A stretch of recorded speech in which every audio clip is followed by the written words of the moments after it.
pretties, welcome to this, the 8th and last episode of our Elisabeth Revue Corner series. Today we are going to flail about the 2014 Flower Troupe production starring Asmirior as Death and Ranohana as Elisabeth.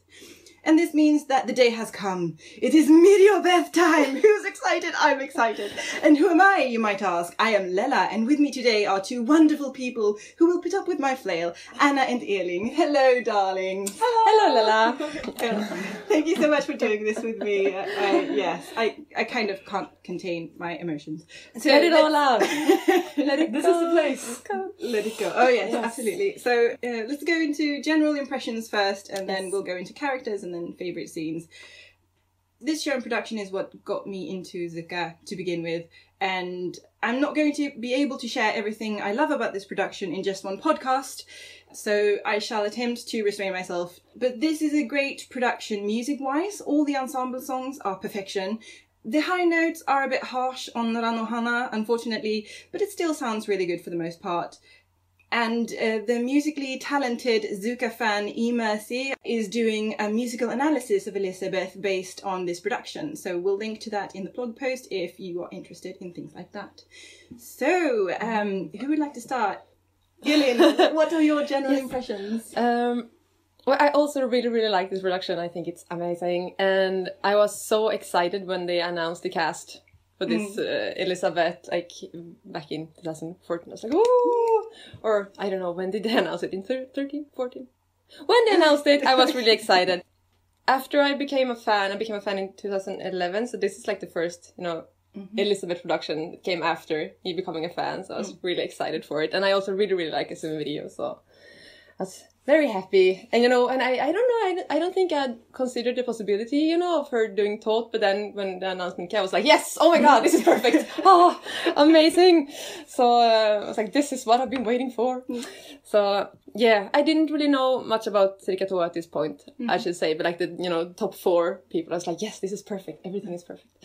And I think it's pretty much perfect. And I agree on you on the Ranohana singing. Maybe not my favorite, but still very good, I think. Still okay. Yeah. And overall, awesome production. I can't really find anything, bad about it. So, and that's not to say it's like an average okay production because it's bad, but it's great to see a production that I like pretty much everything. Like, I like it all through. There's no places where I feel like, oh no, why did they do it like this? Or why did he do that? It's just, everything works for me. So, yeah. I'll join you in the flailing. Oh, fantastic. Yes. Anna, what are your thoughts? Well, I feel like everything's been said by now. No, but it's the same for me as with Elin. It was the first Elisabeth production to come out after I became a fan. And I already loved Elisabeth, so I was so extremely happy. At the same time, I was extremely sad because I'd already planned my trip to Japan that summer in June. So I was going home like 1 month before it was supposed to premiere. So I maybe cried when I saw the Shonichi video and I couldn't be there. And also, like before, me and my friend had done like a dream cast of Elisabeth. And I think we put Michan as Franz Josef, and I think we put Daimon as Lucchini in that dream cast. And to see that becoming like reality was just amazing. And I also really enjoy this production. I think it's really good, and I think it's really overall just I have nothing to complain about really. All the performances are great, and everything is just good. I need to say that it's still not my favorite production because that's the 98 one. But I also need to say that I don't really know why. I like this. I love it. I have nothing that there's nothing wrong with it, but I don't know. But there's something missing that I can't put my finger on, but it's great. The first character that we usually talk about when we get into the characters is Death, of course, which is Asmirior in this production. Go ahead, Lela. Yes. So I think that Mirior is an amazing actress. She has so much presence, and she has an incredible voice that is almost too big for her body. She is absolute perfection and my forever Ichiban. And she is also a hilarious little floofball, and I really love Mirior.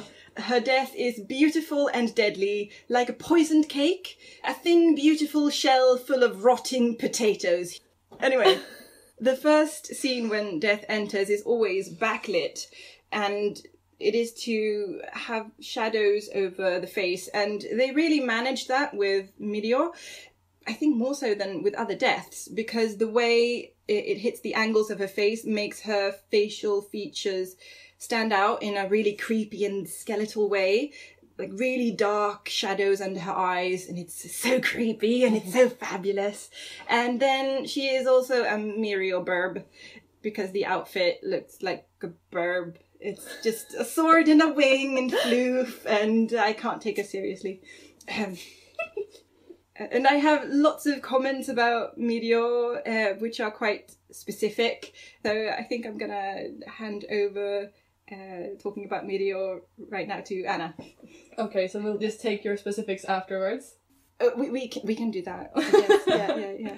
Okay, yeah, I think Meteor's gap is amazing. Like, the gap from her personal self to her, like, actress self, on stage self.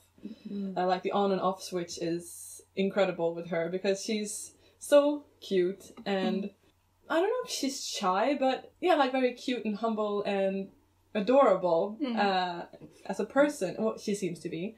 And when you see her on stage, she's just so regal. She owns the stage, and her presence is enormous, even though she's kind of petite. She's kind of petite. She's like, her presence is enormous, and she owns the stage, and her singing is great. I also love the makeup. I love the eyebrows, like they're really long and I don't know, twisty. And I also have lots of small stuff always, like the way in Saigo no Dansu, when after the first chorus she goes odoru sadame, and she just like releases the note without letting it fan out. She just like releases it in full power and grabs Ramahana's chin. And I love that moment. It's amazing.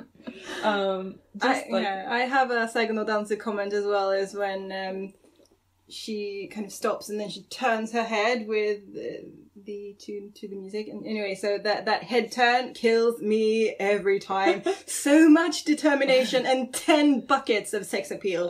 I'm sorry. Yeah. And she's just a really mean Death. She's cold, but she's not expressionless.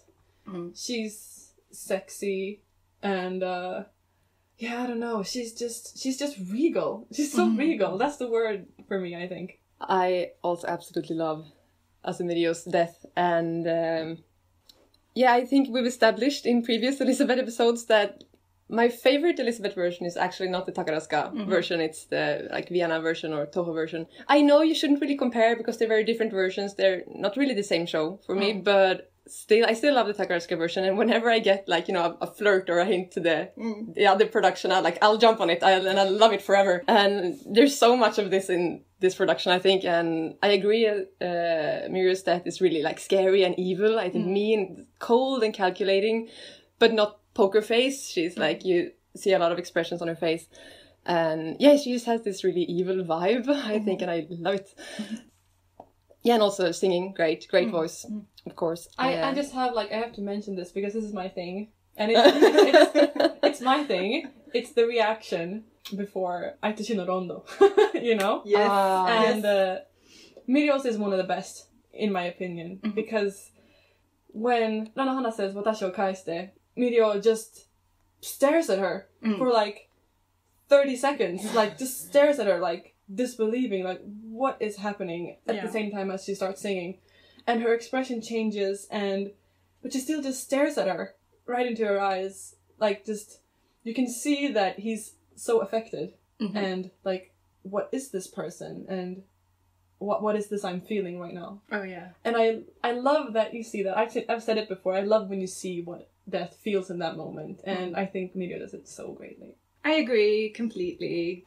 Another one of my favorite scenes to do with Mirio being Death is the Fuko no Hajimari. So that's the wedding scene when Franz Josef and Elisabeth are getting married, and this was one of the first songs I took notice of when I watched Elisabeth, and I had to listen to it again and again and again.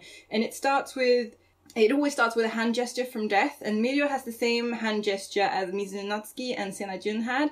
She brings both her arms down towards the floor, and the music starts then, and then she raises them and stands like a majestic fucking swan with her hands in the air and looks fabulous. So I'm like, how do you even do that? She's just on fire. I can't. It's, yeah. I feel like we're getting on to favorite scenes now. Yeah, sorry. But I have to agree that Mirio's death is quite a terrible death in the sense that he is cold and calculating and evil, and thinking about that and Death sitting on Rudolph's coffin, and he strokes his hair. He's sitting in the death pose, and he strokes his hair, just like, yeah, this is what I do every day, just like sitting on people's coffins very attractively. And oh, you arrogant asshole! and then he gets his heart broken because Elisabeth says, oh, take me now, take me away from this pain. And he's like, but you don't love me, blah, blah, blah. Because we talked about this before. I'm sorry, blah, blah, blah. Oh, no, it's a wonderful scene. But I've talked about this a lot before, so that's why. And I'm just thinking, well, Mirio Todd, you can't have nice things when you behave like you have. So, I mean, yeah, that's essentially it. Yes. That's not everything I have to say about Mirio in this, but it's what I will stick with. I have a feeling we'll get back to her later. It's okay, I think. Okay. Right, so the next character is Elisabeth, played by Rano Hana. Elin, what's your opinion? Yeah, my opinion, like, if I'm allowed to be super shallow, I just want to say that she is so beautiful. She's perfect as Elisabeth. And always. You mentioned her singing in the beginning. I think her singing is okay. It's like, it's not my favorite singing ever, but I do quite like how she, especially, I think the first time is Watashi Dake ni reprised like the last song in the first act, when she sort of adjusts her voice, you know, to a more mature kind of voice, and how she changes that. I really like the effort she puts into it, and I think it sounds pretty nice. Yeah, actually, yeah, and just pretty. I was like, I think we had this like Elisabeth discussion before. We're like, yeah, she's okay as a character, but everyone else is more interesting, sort of. And I'm just gonna end by saying that I think she's doing a good job. Not favorite singing, but nice, and she's so pretty and lovely and adorable, and I like her for that. But then, I think my problem with Rano Hana and her singing is not that she doesn't sing well, it's because I'm not too keen on her voice. I think that's why I haven't really gotten as into her as I have with, for example, Michan or Mirio or Kiki, because I really, really like their voices, and I think that I don't really like her voice, even though she sings really well. So I think that might be it for me, but I'm not quite sure. Anyway, what do you think about Rano Hana's Elisabeth? I agree with Elin. I think she's completely gorgeous. One thing I particularly like with Rano Hana's Elisabeth is her young Elisabeth. I think she does Papa Mitai, the first song, great. Because it's a hard thing to adjust your voice like according to the age of Elisabeth, because she goes through all her life. Like the show shows her in all stages of life. And I think she does the child version very well. She's good later on as well, but just for me that stands out. I think she's good. I think her acting is good. I think she's also pretty regal. I think. Yeah. But like you said, not too much to say about the Elisabeth character as it is, but I think she does a really good job. And it's just like I don't really find anything that I don't like. Like, it's not really praising someone. I didn't find anything wrong in what you did. It's like it's such a not nice thing to say, but I mean this in like the best way possible. There's nothing for me to comment on. Like, I like this, but this is but you weren't blown away. No, exactly, I weren't. But I think that's also maybe Elisabeth in the Takarazuka versions. I have Elisabeths that I like more, but it's never like the standout character for me in Takarazuka's Elisabeth productions. Well, they focus more on the Otogaku of course roles anyway, even though Elisabeth is a big part for Musumiyaku. Yeah. But the show is only named after her. yeah. Yes. Yeah. There's only that. Yeah. They would have called it Death, but then It's like too short. Doesn't have that like schwung to it. yeah, it's kind of when they go Elisabeth, it's like Toto. yeah, not quite sure. Yeah. What I wanted to say about Nanohana is that she is very cute and very beautiful, and she makes a really cute couple with Michan's Franz Josef. So they look very regal together in the coronation scene. Yeah, just saying, they're a very handsome couple. And Nanohana is such a great dancer. They generally follow the music very well. Like, unexpected important actions have musical emphasis. In a few productions, they don't match up the actions to the music too well, but they do that here. For example, when Franz Josef is going to ask Elisabeth to dance, they match the music really well. Oh. Yeah. So they do that. Yes. Moving swiftly on to Hokusho Kairi's Franz Josef. And I think that Michan's Franz Josef is the most precious thing, and he looks so troubled by the bad things he has to do. Like, her whole body screams out, "I'm sorry," to that lone mother who comes to ask for her son to be spared. And by the way, the lone mother, played by Nana Kurara, is singing and not screaming ear-piercingly, but still manages to sound desperate. So kudos to Nana Kurara, that was really well done. Anyway, Elin, what's your opinion on Franz Josef? Yeah, I agree. I really like Hokusho Kairi's Franz Josef. I think she's adorable. I don't know, maybe especially during her first scenes, like young Franz Josef, I really like her, and I sort of feel like he's, pronouns. Well, whatever. Franz Josef is really dependent on his mother, like, resigned long time ago. It's like, I can't do this alone, because that's, obviously the way she raised him, probably, and I sense this hopelessness in him, and then they go to Vadishelen, so cute and so happy, and I'm like, oh, adorable. Yeah, I feel like she's a very good-hearted but slightly clueless Franz Josef sometimes. At least in the, initially, I think, before, when they're still young, I don't really think he, realizes what Elisabeth goes through, like, why she reacts the way she does when, she asks for something and he's like, no, let's leave this to my mother. She knows best. And I think she's generally hurt, like, why does she react like this? And he doesn't understand what she's going through. And I think that's, not a good thing, but, acting-wise, that's really a cool thing to convey, I think. I really like that. And her singing is also great. I feel like she's very comfortable with her singing, like the range where she sings it always sounds very natural to me, and that's a really good thing. Yes, I completely agree. This is, well, probably my favorite Franz Josef. I think Michan does a great job, because, like Elin says, I feel like this Franz Josef is really good-hearted. You feel like he's sad to do some things, like in the beginning when he has to, kyakka this woman's son. And also, it feels like he wants to do right by everyone. I feel like he's, okay, I'll do this, like, but especially with his mother, because when she says to him that, well, you need to be harsh and cruel, you can see in his face that he's like, okay. Okay. And he just folds. And just generally her expressions and she just looks so nice. You sympathize with Franz Josef in a whole other way. And there's lots of scenes where I feel like I feel so sorry for him.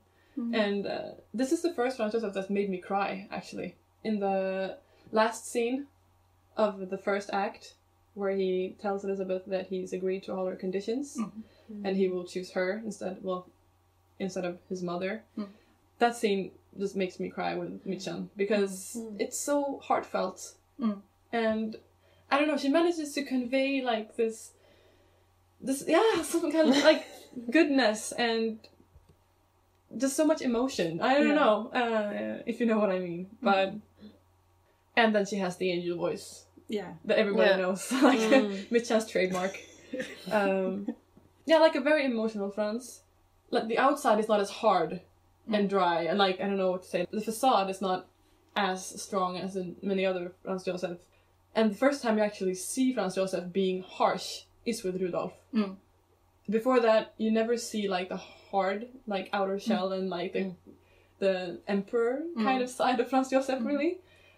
So that was something I reacted to, that, oh, this is the first time you actually see him angry and like behaving like harshly towards someone. He became a man. Yeah. When he's like 50. Cuny. I love Mitchan Franz. Yeah, and I love Mitchan's little face when Elisabeth says, "Get out," He just looks heartbroken. Yeah, absolutely. Like, what did I do wrong? I was just doing what Mum said. Everything usually goes right if I do what Mum says, and then suddenly it's just nope. Like Elin said, I think he means well, like with everything he does. He doesn't like. Well, other Franz probably do that as well. Other Frances, I don't know. But he really doesn't understand why she's so sad. And also the funeral is the most heartbreaking ever, like with Franz, because Richard's basically crying and her face is just twisted into this mask of grief, and she closes her eyes at one point when Elisabeth sings, and it's the most vivid image of parental grief. I love you, Mitchan. Yes. Please sing me the phone book. Oh yes. One thing that I noticed though with Mitchan's voice is that in the beginning, when she sings Arashi mo kowaku wa nai, she doesn't sound like an otokoyaku. She sounds like a woman singing. I mean, she changes into her otokoyaku voice later on, but that scene, if I show that to people and that's the first thing they see of Takarazuka, they're like, well, that sounds like a woman singing to another woman, so why is that? She also looks like a woman. Yeah. I'm sorry, I said this earlier to Elisabeth, but when she smiles and when she looks happy, her face is just so woman-like. And it's just the way she looks, and she looks so sweet at once. Which can be kind of a little bit of a curse if you're not okoyaku. Yeah. But she makes up for it with that wonderful singing. Yeah, and also she has so much emotion in her voice. She manages to sing in a way that shows off so much emotion, and she's very expressive in the way that she sings. So that's really good. Mitchan in general is the most beautiful thing, I think. I can just take a little bit of trivia with the Franz Josef thing. Is that Mitchan had like... She got scolded by the teachers. She said this in a Cafe Break episode. Scolded by the teachers for being too regal in the beginning. Like just being herself. She was too regal to be like young Franz Josef. Like you need to be more insecure and be more like you don't really know what you're doing. And she's like, well, how do I do that? It's like something she didn't notice that she had in her. Being like a really Jokyusei, upper class student. And I think that's funny. It's just something you gain, I guess, as you get older. Yeah. Yeah, you get self-confidence, I guess, on stage and stuff. Do you think that she was the oldest Franz Josef? I'm not sure. I can't say anything about that. But that's very possible. Well, she did it fantastically anyway. So. I feel as though Mitchan's Franz Josef takes out his frustration over Elisabeth out on Rudolf because they are similar. And I also feel like he treats Rudolf a little like how Sophie treated him. He expects the same obedience, but he has not created the same bond between himself and Rudolf as he had with Sophie. So when Rudolf revolts, he doesn't really know how to behave, and so he just becomes angry with him. It's just my interpretation. And in the scene when they are old and grey, Yoru no Boto, Mitchan, she has so much facial hair that her head looks square. But it's still fetching. And I also don't understand Elisabeth's taste in hats because it looks like a black melon pan. So, yeah, I'm not on with those fashion choices, but yeah, it's still enjoyable. I'm just saying. Do we want to talk about Daimon as Likeni now? No. We'll skip her. Yeah, Anna never wants to talk about Daimon. No, not at all. Like, I didn't give this section an alternate title called Anna flailing about Daimon. I totally did not do that. Okay, no, but I won't flail too much. Okay. Actually, well, I love her. And no, but I think Diamond's Lucchini is like everything Diamond does, like so full of energy, so lively, and completely batshit crazy. Yeah. There's no subtleness about the craziness here. This is just crazy eyes all the time, and really hot-tempered, and also really hot. I don't know. I'm not convinced about the mustache, but like just having her in pitch black hair, that's the way she looks so good in like just black. My first impression of Daimon in this role, because this was the first role I saw Daimon in, and I was just thinking that she was very orange, and then that she grew progressively more orange as the show went on. I don't know, this time when I watched it again, I did not get that feeling, but that was my very first impression of Daimon. Do you mean the makeup? Yeah.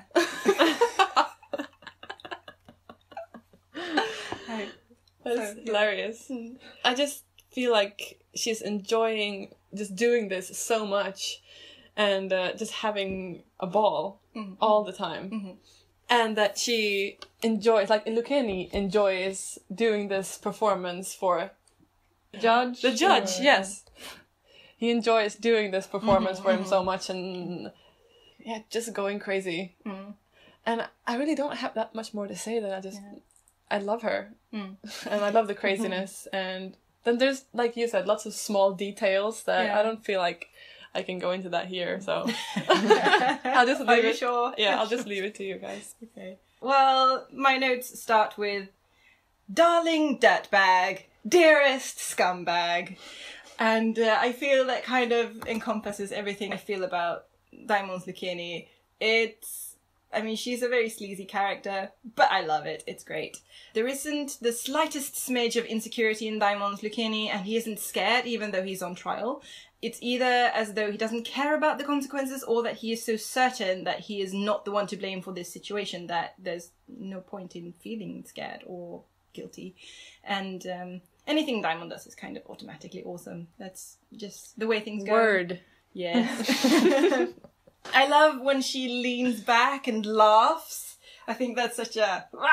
it's a great pose. And she has great laughs. Like, yeah, and like Diamond's talent for ogesa, like being over the top, is just so suitable here. I think. Yeah. And she taught me the word medetashi. Like, yeah. And so they lived happily ever after. And then...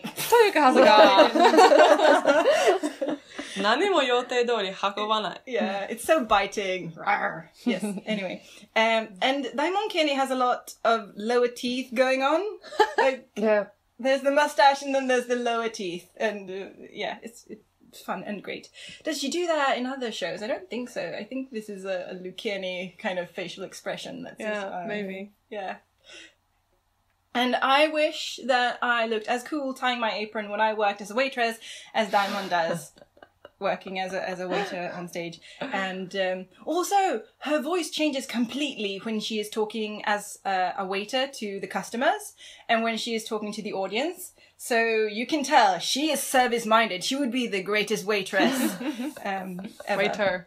Oh, sorry. She would be the greatest waiter. He would be the greatest. Okay, Daimon Kenny would be the greatest waiter. Okay. And I think the sparkle suit would sparkle more if Daimon wasn't wearing it, because if it's on her, it can't reflect the sun that is Daimon. So that's bad planning, costume department. Bad planning. This is a person that can express my feelings better than myself. I mean, I should just shut up. She has a quite short knife drop. It's not very long. I mean, it's a knife drop, but it's not too far. It's just like a couple of inches, right? And at that moment, everything is just very, very, very quiet. And I really enjoy that it's just like so focused on that teeny tiny drop between Death's hand and Daimon Kenny's hand. I have a fun side note there too. Yeah. Like in an interview, Daimon said that that's the moment where Daimon is like Kenny is finally needed by someone in the show, because he's always on the side and just telling everything and not really playing a huge part in the running of things. And that's the first time Death actually needs Lucchini, and Lucchini is needed to do something. And he goes there, and when he receives the knife, it's like euphoria almost. And that's the way she thought about it. Oh yeah, I think that's reflected in the laugh, now that I think about it. Yeah. Yeah, that makes sense. And then after Daimon Kenny stabs Elisabeth, that is the moment when she is the most crazy after the stabbity stab. She makes this really mental noise that I can't really even describe. It's so good, and so watch this show and listen for the noise. Sorry. Eileen, do you have anything to say about No, I feel like pretty much everything's been said. I have nothing to add. I also love Daimon. I think she's great in this role. Singing is amazing as always. Why haven't we said anything about the singing until now? That's insane. It's okay. Singing is amazing, people. Her singing is great. Amazing. It was, like I said, it was in my original dream cast of Elisabeth. Daimon was Lucchini, and that was after I'd seen Ocean's 11, like Teddy Benedict, and because you see her talent for crazy faces in that role, and that's that would make a great Lucchini, and boy was I right. Yeah. I don't think anybody ever questioned that choice. No, I think it was really good. Yes. She just captured me, because anyway, that's what she does. So let's move on to Rudolph, as played by Seri Katoa. Hello, Kiki, you look splendid today. My impression of Kiki's Rudolph is that he is split in two. There's exaltation and fear, and I don't know, almost manic depressive kind of. He's trying to create something great, and when he fails, he succumbs to death in his despair. But there is a kind of crazy excitement there. He kind of wants to die, but then that he is scared, and it's kind of difficult to put words to it, but I think it's amazing. Anyway, yeah. What do you guys think? I generally think it's hard to say that much about Rudolph, being that he's a really small... Not a small character, really, but on stage for such a short amount of time. And there's not really that much you can do different, from what other people have done before. But I agree. I really like... Well, she's gorgeous, of course. And also her facial expressions are great. And I like the way... I think it's when she's about to kill herself... You see her expression change from a smile to being terrified, and then she shoots. And I think that's, I don't know, I like that moment. And yeah, she's a great Rudolph. Obvious choice, I think. Do you have anything to add? Or? No, I can also say that I think she's really cute. Yeah, I think she sings very well. And that's important for me. Yummy Hirogari is one of the best songs, I think. Yeah. So. But yeah, I agree with Anna. And she has a baby face, which is also good for Rudolph. Yeah, she looks young and insecure. No, but I agree. I find it hard to break the role down. Yeah, exactly. And also, in general, I just find it really hard to pinpoint things why do I like this? And this is one of those cases that's I like her. Why? It's like I said before, I can't find anything wrong. No, pretty much. No, I can't. But it's also just, I just like this, and I don't really know why. I can't explain why. Okay. Well, I have half a page of comments here. So to me, Kiki's movements look very choreographed in the beginning of the Yamiga Hirogaru scene, which is a bit of a shame because she doesn't actually show Rudolph's despair through her body language. Some of the versions of Rudolph really show his emotions through that, but it looks choreographed with her. Yeah, I think it's really... I think those, also that choreography is hard to work with because there's nothing natural about those poses. It's princely suffering. I don't really blame her for that. Yeah, no, it's still good. I mean, she amazing shows off how poses, talented she is. But it's good. But I love when Kiki turns around and slowly inches her gaze up to see Death, who is standing, behind her, but then in front of her. And then her gaze slowly inches up, and then her facial expression becomes terrified at what she sees when she reaches Death's face. And I had not noticed that before I watched it this week. And when I saw how terrified Kiki looked in that moment, my entire view of Meteor's death changed. Just snap. It just changed. And it feels like something out of a Lovecraft horror story, that kind of voiceless scream when she sees this unspeakable horror. And Meteor just smiles throughout that entire encounter. And then, upon reflection, I find that scene absolutely terrifying, because just something that puts so much terror into Rudolph's heart, but which is like standing there smiling, and it's just so evil. But then it goes into Yamiga Hirogaru, and I love their voices together. I think it's a really good song, and the spotlights for them are different. Kiki is in colour, and Meteor has a blue filter that washes her out, and I love it. It's great. But after that, I kept on looking at Kiki's face and how she reacts to what Meteor is doing around her. And Meteor is trying to isolate Rudolph. Like, Meteor makes people move, like turn their backs toward Rudolph. And there is a moment when Death stops Rudolph from taking someone's hand, for example. It's in a song. When, yeah. It's the rebels. Yeah. And so Death is manipulating everything and everyone around Rudolph to make Rudolph feel really lonely and make him fail and make everything not go the way it should, basically. And the way Meteor Pants looks at Kiki, it's also creepy. And she is also mirroring the body language from the encounter with little Rudolph. And it's kind of like Meteor is Kiki's personal demon. And Meteor, your death is a manipulative bastard, and I'm really scared. So some deaths seem to be fond of Rudolph or like him in some way. Maybe because his soul is similar to Elisabeth or something. But to Meteor Death, he is merely a tool.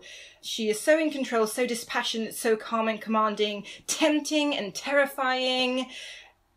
Yeah, just, it's, it really affected me when I watched it this week. I guess in a different way from the way it usually does.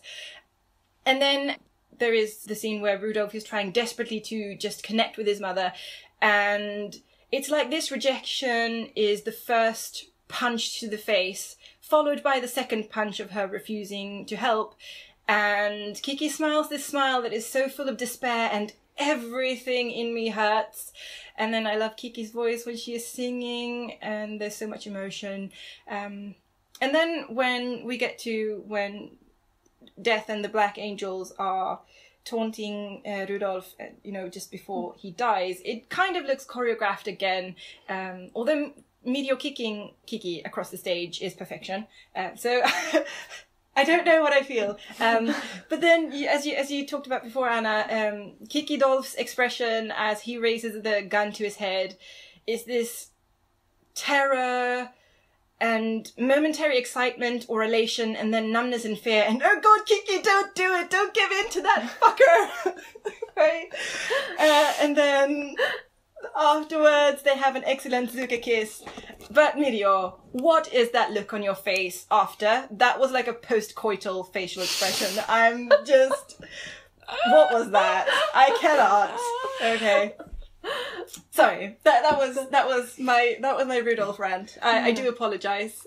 I feel like we know who has seen this most times, and I feel like we're like, yeah, I think this is such a hard character to break down, It's like, yeah, obviously not. Feels so bad now. Yeah, I'm gonna rewatch this after this. Totally. Okay. So now the whole world is gonna know how to interpret this show because I've done it for you. Sorry. It's fine by me. Right, and then it is Yabuki Siena who plays Little Rudolph. It's Little Rudolph who sings the high notes in the beginning as well, right? Yeah. Can I just mention this? Yes. Sorry, because I've been dying to. This is my favorite, not favorite, but my favorite Elisabeth pet peeve. Like, you can't have two Rudolphs on stage at the same time. It's the same person, damn it! Okay, I've said it. Thank you. This bugs me every time. It's like, find someone else, like whatever, to sing that high note. Doesn't have to be young Rudolph. Okay. Yeah. Please continue. Yes. But anyway, I thought that she hit those notes very well. And so she has the cutest little voice, and I love the scene with little Rudolph because of Meteor's face. And when Rudolph says that, I killed a cat yesterday, Meteor has this look on her face that's just, this kid is so weird. I don't know what to think. But then, towards the end of Rudolph's song, Meteor's eyes are open in this evil expression, and she has her hands poised as if she's ready to strangle poor Jabukisena. But then Rudolph runs off doing mischief, and Meteor does the smug face, and then... and Meteor also spins Schwarzenberg around. Who plays Schwarzenberg? Is it Mayu? Yeah. Sorry. Don't know. Greatness. Sorry. Greatness, anyway. It's really good. Just talking about him, though, I just need to say that for some reason I really like Sophie's posse in this version, like Sophie's gang with all like the like Schwarzenberg and Grune and all of those people. I don't know why. That's also I don't know why I like them, but I really like them. I think they're well casted this time. They're always well casted, of course, but this is like, I don't know. I like them. I agree with you. Especially Archbishop Raucher, which so is creepy. Shiho Nanami, and she's now retired. She is the hottest Archbishop I ever did see, and her facial expressions are comedy gold. I feel like she creates comedy where there is none. I feel like pulling that wig off is just like a gold medal thing. I don't know. Her face is gold. Okay, just that. Yeah, she's great. Yeah, and I also think the mini Rudolph is completely adorable. And I think it's hilarious that Toad walks around and just like touches everything, every part of the stage, like the pillars and everything, just like, looking sexy. It's like strokes everything. Yeah. I like that detail. Yeah, look at all my pretty things. Yeah. They're mine now. And then we have Sophie, who is played by Sakura Ichika, and she retired after this show, which makes you a little bit sad because Sakura Ichika's Sophie has a quiet strength, as though she just assumed everyone would bow to her will. And I think there is a Chinese proverb, like, no matter how the wind howls, the mountain will not bow to it. But Ichika's Sophie glares, and the mountain crumbles. That's how it works. And there is this fantastic moment when Elisabeth's family go to meet Sophie and Franz Josef for an omiyai, because Helena is supposed to marry Franz Josef, and they go to meet, and Sophie looks at Helena's outfit, and she has this look on her face that's just, oh God, what is this? I knew Ludwika hadn't learned anything in 20 years. Oh, God, yeah, and it's so good. And also, one thing that I really want you guys to look out for is when Elisabeth and Franz Josef have their first child and Sophie takes it from Elisabeth. And in this version, you can actually see the face of the doll and it looks like a duck. And I really want you to pay attention and see the duck doll. It's so great. It's like a kappa child, like the Japanese. Yeah. The beak. No. It's the why did they not just get a realistic looking doll? I don't know, but yeah.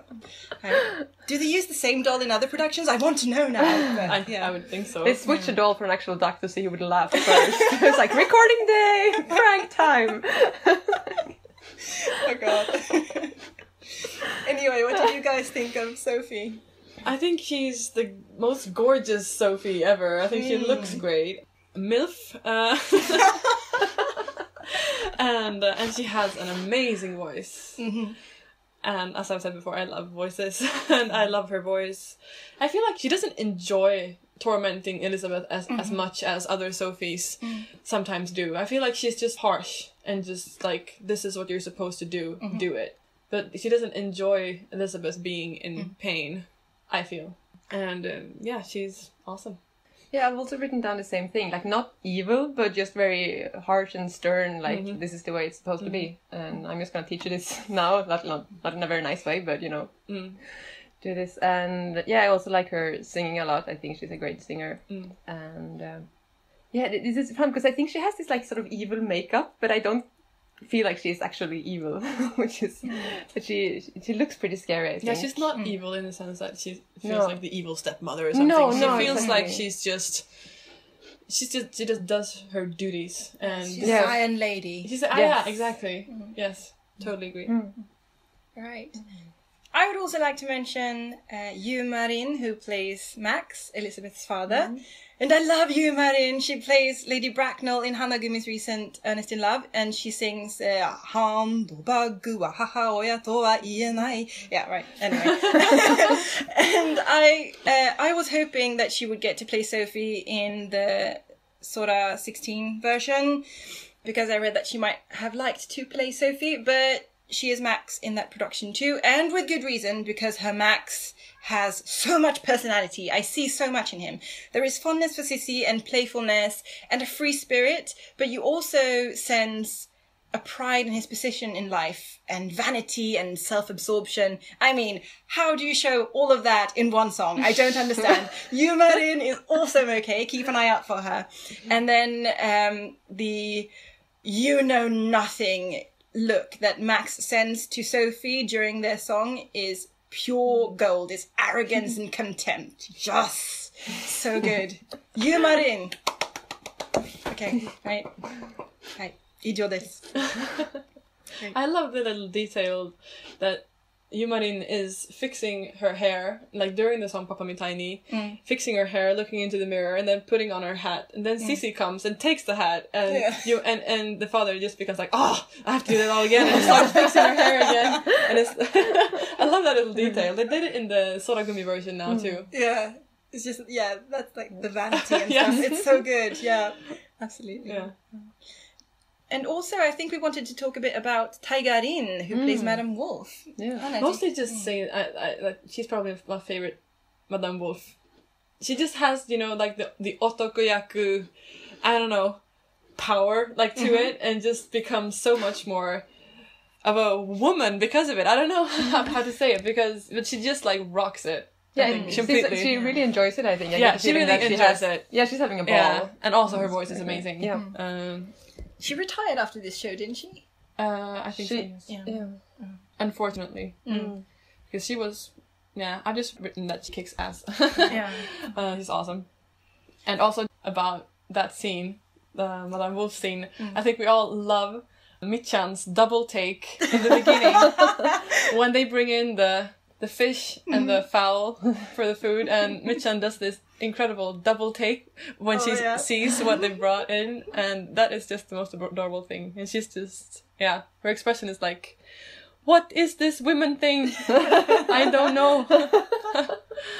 Yeah, but I feel as though the second act has a lot of physical comedy in it. Or maybe that's just my sense of humour, I don't know. But actually, Michan looks a bit scared and kind of upset, and then a bit tired somehow when Madame Wolf grabs her to turn Franz Josef around. And it actually looks a bit like she's under some sort of spell in that scene. I don't know. I really like it though. So. I think that's the way it's supposed to be, because the woman he actually ends up kissing is played by one of the actresses who plays Little Tot, Minami Maito. Yeah, I know Minami Maito, but she also plays one of the Black Angels. And also the people leading Franz Josef, like the girls leading Franz Josef up to her, are also Black Angels, but they're dressed in the Madame Wolf collection clothes. So it's like death is there as well, like urging this on. And I think, he's supposed to be under some kind of, well, I don't know if it's like a real spell, or if it's just like I haven't gotten any for so long that just having this shoved in my face, I can't say no. I think that's probably mostly it, but it could be some kind of, like hint there too, that... Yeah, definitely. I think death is supposed to be like, death has something to do with this, Yeah. I just remember with Minami Maito playing Madeleine is because when I was a new Zuka fan, I was in Japan, and there was a Japanese Zuka fan who heard from her friends that I was into Zuka, and she was like, I want to meet this Zuka gaijin. And then I didn't know all of the characters in Elisabeth the way I do now, and so she says Madeleine, and I was like, I don't know who that character is. Is that the name of a Sien? Is that the name of a character? And then she explained it to me, and she said that Minami Maito was one of her favourite Siens, and she showed me lots of photos, and I was like, oh yeah, that's great. And then we met up a second time, and she started talking about Minami Maito, Madeleine, and I was like, I had completely forgotten what she had explained, and I was just like sitting there, and that was my epic fan fail, and that was, yeah. I'm so sorry, Annie, that happened. I'll try to get better at Japanese, and I will remember who Minami Maito is. Yeah. Sorry, that was just randomness.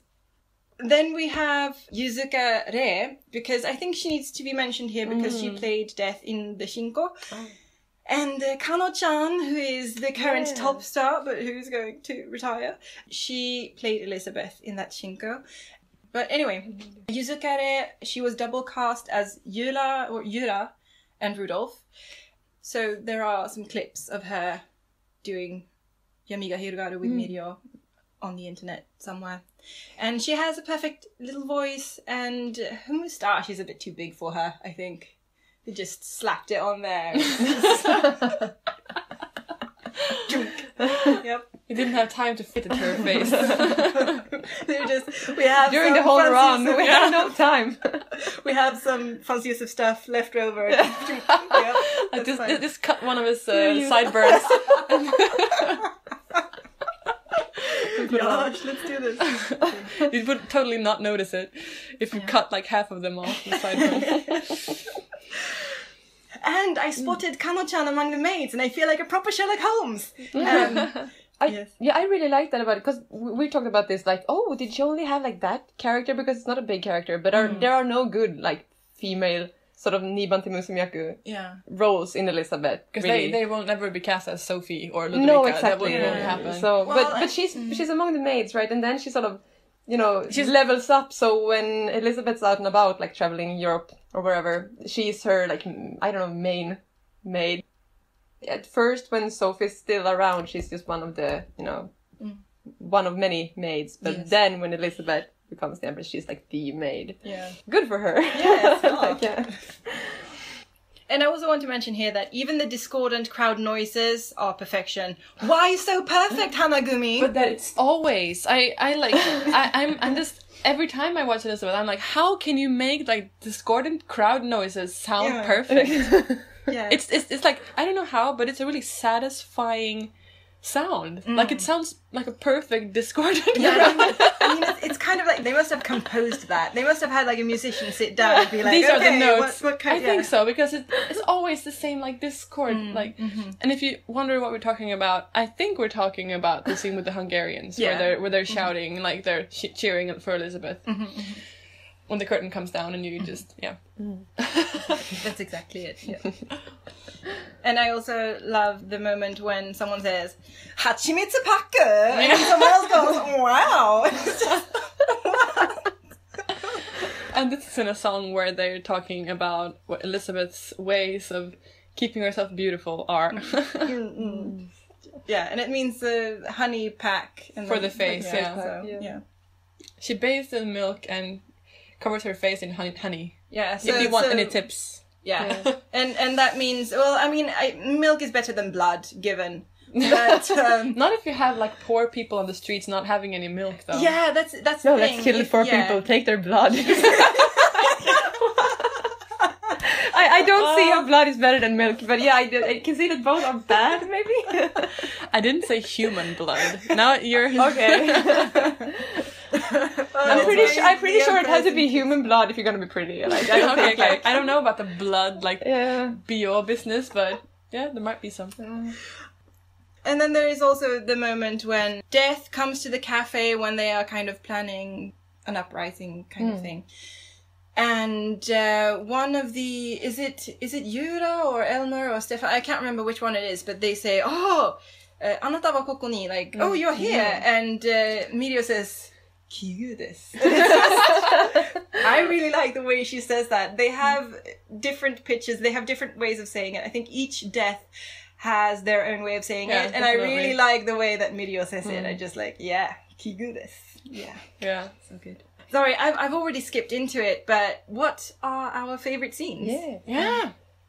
I have two things that I want to mention specifically here, and the first is of course the ending, like Mirio's final look before the curtain goes down. Oh my god, it's so badass, and it's like so evil again, and you know, this obviously comes from me liking the Vienna version, where the ending is like less romantic. I'd call it they don't rise up into the heavens like together, but in this the Hanagumi production, you can just see her like she has Elisabeth, like, I don't know, like hugging her at her waist, basically, and she looks out during this, and then just the last look, she puts her hand on Elisabeth's back and just gives this, like, really evil, like, I won look, and, I love it so much, so good.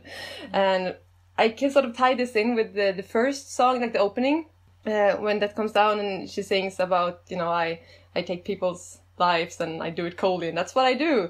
And then there's this line, I think it's something like Tada hitotsu no ayamachi wa kogoe no aida. It's like my only mistake was falling in love with the Empress. And then the look she has after that is also like, yeah, but I fixed that problem now. Basically, like, and I said it before, you shouldn't compare, but I do compare, and I love it when I can sort of read things into things that maybe aren't there, but yeah, that's like my favorite. And I think, we said it before, she's really like a cold and evil death, and this really like manifests this for me. Yeah, like I won. I have her now. Should I take my other favorite scene as well? You talked about it before a bit, Lala, I think, but it's when Death is meeting young Rudolph for the first time. And I think it's an amazing scene. It's so scary, and that's just been turned down by Elisabeth, and you can sort of see me walking away and then spotting young Rudolph and like, new possibilities. And I think the acting is really on point. She has Mirio, she has so many great expressions here, and it's so well played, and I think it's so good. Super scary. Yeah, those two are probably my favorite scenes. Well, I like the whole thing as as a whole, but I always love it though. I love Milk, and I think it's really great in this version, and I love the camera angles in the DVD, because I don't know, it gets even more dynamic by the camera angles, and also like what leads into Milk is I think Death being turned down by Elisabeth, and he gets turned down, and he's a bit like. He walks away, and then he hears Lucchini comes and he goes, Miriku, and you see in Death's face that, oh yeah. And you see like he realizes though, okay, I can make her life more of a living hell right now. And he just like decides that, okay, I'm gonna do this now, and he just goes and tells all the people in the street that Elisabeth is taking their milk and she's the evil one, basically. I love that. Like you see Mirio's face, that the evilness, like, this is what I'm gonna do right now. I know I said before that Daimon would make a great waiter, but she doesn't make a great salesman, because I mean she's like shouting milk and then she has one can and it's empty. I don't think that's Daimon's fault though. I think that's like if I don't remember it wrongly, I think every Lucchini only has one. They all suck. Yeah, they all suck. What is this? Terrible salespeople. Yeah. If you want to sell something, you need to actually have a product. And one amazing thing about this particular milk is that I've seen before, like, people misheard lyrics of Elisabeth. That people, when Death shouts "Ima" in the middle of the song, people have heard it as "Viva" or like "Biba." And in this version, it really looks like Death is saying "Viva," and I don't know, it would make like the feel of the song completely different if Death went all like show on their ass and like "Viva." Actually, the first time I met Anna was when we were having a Hanagumi 14 screening, and she talked to me about this Viva thing, and I pretended that I hadn't heard Viva as well. I was just like, oh yeah, that's such a silly thing to presume. So I can't hear anything else now. And now especially, because I read it, like people hear this as Viva, and now it's just like stuck there. Yeah. I cannot unhear. Yeah. Viva! Yeah, and the other one is So Watashi ga odoru toki. When people hear it, tobugai, they hear as bobugai. And Elisabeth answers, Tare! Which makes a wonderful... which basically means like, well, Bob is good. Who? Or something like that. Which is amazing. So good. Misheard lyrics, like the best thing ever. In any context. I really, like... Of course, I love the Keikakudori scene when Franz Josef chooses Sisi over Helene. Just like the complete thing, I think is amazing. Yeah, but I don't really have particular favorite scenes, actually. So what about you, Lela? I think you have some. Well, the thing is that for me, this show is favorite scenes piled on top of each other. So I think, okay, this is my favorite scene, but then when it's over, I'm like, oh no, this one, and then there's always something to look forward to in this show, even when it's done, because then you'll be like, I can watch it again. So yeah, okay. But I have to say that Mirio and Ranohana make such a pretty picture in the Watashi ga odoru toki scene when they are singing the fantastic song. So Elisabeth is in her coronation dress and Mirio is Mirio. So that's all I have to say about that. It looks really great and they sing really well in that. So very nice. Well done. Another one of my favorite scenes, and this is my fave. Like this is my... I really love this scene in general, but this is my favorite version of this scene. And it's the Shinebai scene, of course. Right, so I feel I need to mention this because I have shown this clip to so many people when I've talked to people who don't know anything about Zuka or who are new to Zuka and haven't seen Elisabeth. And I've gone all, oh really? Well, you won't be what I have in store for you. So there is climbing and stripping and Shinebaiing and hat discarding and Mirio, which I guess is the most important part, to be honest. But there is also Anohana being totally certain that her husband wouldn't cheat on her, not a shred of a doubt. And then that trust in him breaks completely. Plus, the way Mirio says Shinebai is perfection, it cracks me up every single time because the giddy look on her face and then, hello, let's start climbing onto furniture, and it's just one of my favourite moments ever. And if all I ever lived for was Mirio's Shinebai, then it was worth it. But yeah, somebody needs to stop giving Mirio knives. Just stop. Like, don't give them to her. Yep. Okay. So, do you have anything to add to my Shinebai rant, or are you? I think I'll just say ijo desu. And then I have another scene that I really like, and it's Franz Josef and Death finally having it out. And it's great because they only meet each other in one scene. And I think that is so good because they are giving each other petulant glares and having a pissing contest, and I love it. And Franz Josef is pale and sickly looking, probably due to being dead. And I was thinking then that, oh my god, did Franz Josef and Death smooch? Because Death is Death and he kisses people. So it was just a thought. At some point, maybe, yes. Yeah. But anyway, so the Black Angel choreography here is especially impressive, so look out for that. And then when Death pulls out the knife, they all move as though some kind of force is pushing them away. And Michan is clutching her head, and stuff is happening, and it's really good. I think Michan goes back to being like dead at that point, right? Like joins like the people around, like in the shadows, like goes from being like you the other dead people. Yeah, the other dead people. She's not really dead, like when she's singing with Death, and then when they stop singing, she just stumbles backwards and like starts grabbing her head and looking like a zombie, you know. Oh, yeah. So I think she just joins the souls in the background. Like, yeah. And then we get to the end when Elisabeth and Death are finally going to be together, and I'm thinking, good, you two assholes deserve each other. I won't let you near my precious Franz and darling Rudolph anymore. Although Mirio does look exceedingly good in white, and she is smiling, and they almost rub noses, and I have to admit that it is cute anyway. And Mirio power pose that you mentioned, Alien. Mirio power pose on a lift up a waterfall out of mist. And yeah, you won, you lump of coal. That's what you did. You just won. I just have to just say it again, like what Elin said, that her final expression is gold. because it goes from, oh, this is so happy and we're hugging and yeah, we're in love kind of thing. And then because Ranohana is on her knees, this hugging Mirjo at the waist, and Mirjo is looking out over the audience, and you see Mirjo just goes into this like evil, smug smile, like I did freaking win. It's amazing. That final phase is amazing. Love it. Yes.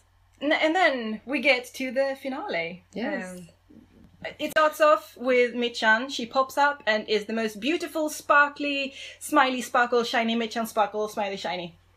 Wearing what looks like multiple crosses. It's okay, Michan. I do put you on the same level of goodness as Jesus. Maybe a little higher, but I might be biased because of your fabulous outfits. Jesus only had so many fashion options. Right? Yeah. And after watching her, Franz Josef, yeah, she might be Jesus almost. Yeah. I think she's so nice. So good. But she's so good. Like, her singing is just like the most secure thing ever. But that makes me wonder even more why she sounds like she's auto-tuned when she's singing this song on the Celebration, like, anniversary album from 2014. That is like a mystery to me. It feels like they've auto-tuned her voice, and it's like, who would do that with Michan? Why would you do that? No. Listen for it if you haven't heard it. Maybe she had a cold. Maybe she sounds like an auto-tuned voice when she has a cold. I don't know. I'm not sure. It seems like a more plausible explanation than just like doing it because she sounds bad, because she doesn't sound bad ever. No, it's true. So do you guys have any opinions about the finale? Well, I always love the finale. I sort of, I have things I point out occasionally, but they can pretty much do whatever, and I love it anyway. Yeah. But my favorite part of this finale is the duet dance. Like, easily my favorite part. And they dance to Watashi ga Odoru Toki. And I love the arrangement. Like, the song, how they arranged it. And I love the choreography. I think it's so good. Looks great. I like how the song... I think that's like a usual thing, though. That they start with this sexy, slow thing. And then in the middle it gets a mood change and a tempo change. And it starts, like a happy ending almost. Yeah. And also that it's very... stylish and beautiful in the beginning, and then but it also has some like sexiness to it, like in the end when she lifts her leg up and he kisses it. That's just like, oh, that went sexy fast. And that's great. I think there is they play Saigo no Dansu, right? Or they sing Saigo no Dansu, and Mirjo is one big blue grey sparkle, and then I love that outfit. Around that fabric. So good. So pretty. And I think Mirjo got, the buckets of sexual appeal that I was talking about before. I think Mirjo got an extra bucket or two backstage before stepping on again. Like a refill? Yeah, just like all evil smiles and sensuality, and it's great. And I just love all her outfits. She becomes this golden vision with a brown shiny shirt. And I was like, this is amazing. And then... what are you doing? Stop doing that hip thing, or keep doing it. I don't even know anymore. I think Mirjo is a pony, like a sexy pony. And I don't know, but that got disturbing pretty quickly. I think there's so much like stuff there's so much thought for fan fiction in this episode, like things that have been mentioned. I'm like, please, someone make a sexy Mirjo horse. I would fan art. Love that fan art, please. And I sort of want someone to write when you pointed out that Death probably kissed Franz Josef to death at one point, and I'm like, ooh, the smugness. That's like, we'll meet again. Like, or no, maybe we'll meet for the first time. I don't know. Yeah, but oh god, I'd read that. I was thinking about the pair dance as well, because so Mirjo is draped over the staircase kind of thing. And then Ranohana rises up on the stage, and the camera angle makes it look as though Ranohana gazes up at Mirjo's crotch as she rises onto the stage. And I clearly have the sense of humour of a 5-year-old, because I laugh every single time. And then they have the most beautiful, perfect, awkward hug. It's so good. No, but it's like overall it's a really, really good finale. Yeah. And the Otokoyaku dance has to be mentioned, because it has to be mentioned every time, because it's one of the best things, like one of the 7, 8 or 9 wonders of the world. I don't even know anymore. Yeah, the clothes are also awesome. They have these long golden jackets and then like bronzy colored shirts underneath, and it's just amazing. And for some reason I think Kiki looks so good in it when I've seen it, because I think I don't know if the color is really good on her or something, but I always think, oh damn, she looks really good. Yeah, Kiki does look good. And I like that Daimon is smiling and she has like red lipstick and she's smiling and she's showing her top instead of her bottom ones. But, yeah, and that's always fun in the Otogaki dance, is that Lucchini is always like 5 shades darker than all the other ones. And I think you also mentioned the other day that all the people in the people furthest in the back have all been black angels, so they're like really pale. Yeah, I was like, that's such a weird makeup. That right. Black angels. And I guess we should mention that Kanomaria does the étoile. Yeah. Yeah, the first, like before the actual when they walk down the stairs and the wings and all that, like the feathers and all that, she does the singing. Yeah. I don't know how to explain it if you don't know The what tiny it is. usually Musumiyaku's solo part. Exactly. Yeah. So she does that. And it's a bit strained, but bless her, she does her best. Yeah, it's a bit off, but yeah, she's sweet. Oh, her little face, yeah. And speaking of like little faces, I just want to mention that Mirio is so cute. Like in the, I don't know, when the Hane comes on and just like, this is not in character. This is just me being me, being sweet and happy, and thank you for coming. Yeah, it's like, that's so precious. That's the switch off. Like, after like 3 hours. Yeah, and you see like the switch off, and she just becomes adorable again from being like very scary and Otsukare-sama. Yeah, definitely. I'm just thinking like, Miri Burb, don't fall over. Yeah, it's so prettiful, and it's so big, it's so huge, and she is so tiny, and I'm just so scared. Even though it's a recording, I think she's going to fall over. And the music is sweet and playful like a spring day, and she smiles genuinely, and I'm sorry. I love you, Mirio. Yes, we all do. Anyway, do we have any final comments? I just remember, did we even mention that Mirio actually played this role in the Shinjin Koen? No, we didn't talk about that, no. From 2009, right? The Moon Troop? Yeah.